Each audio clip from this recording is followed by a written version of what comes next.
ఇవాల్టి నుంచి జాగృతి అధ్యక్షురాలు కవిత జనం బాట పట్టబోతున్నారట. సామాజిక తెలంగాణ లక్ష్యంగా 33 జిల్లాల యాత్రకు కవిత ప్లాన్ చేసుకున్నారు. ఫిబ్రవరి 13 వరకు అన్ని జిల్లాల్ని కలుపుకుంటూ యాత్ర కొనసాగబోతోంది. గన్ పార్కులో అమరవీరుల స్తూపం దగ్గర నివాళులర్పించారు. ఇవాళ నిజామాబాద్ జిల్లాకు వెళ్తున్నారు కవిత. సాయంత్రం నవీపేట మండలం ఎంచ గ్రామంలో గోదావరి వరద ముంపు బాధితులతో సమావేశమవుతారు.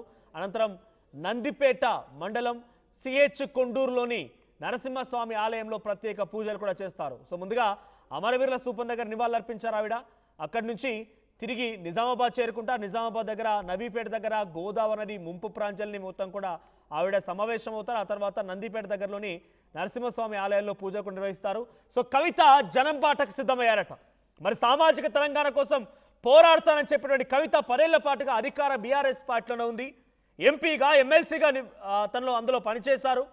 జాగృతి ఎప్పుడైతే బీఆర్ఎస్ పార్టీకి తనకు విభేదాలు మొదలయ్యాయో ఆ తర్వాత జాగృతి పేరిట సామాజిక తెలంగాణ అంటోంది. అంటే 10 ఏళ్ల పాటుగా మీరు చేసింది సామాజిక తెలంగాణ కాదు, ఆ తప్పులో మీరు కూడా భాగస్వామిగా ఉన్నట్టుగానే మీరు బయటికి బయలుదేరండి అని చెప్పి రాజకీయంగా వివిధ పార్టీలు కూడా తను విమర్శిస్తూ ఉన్నాయి.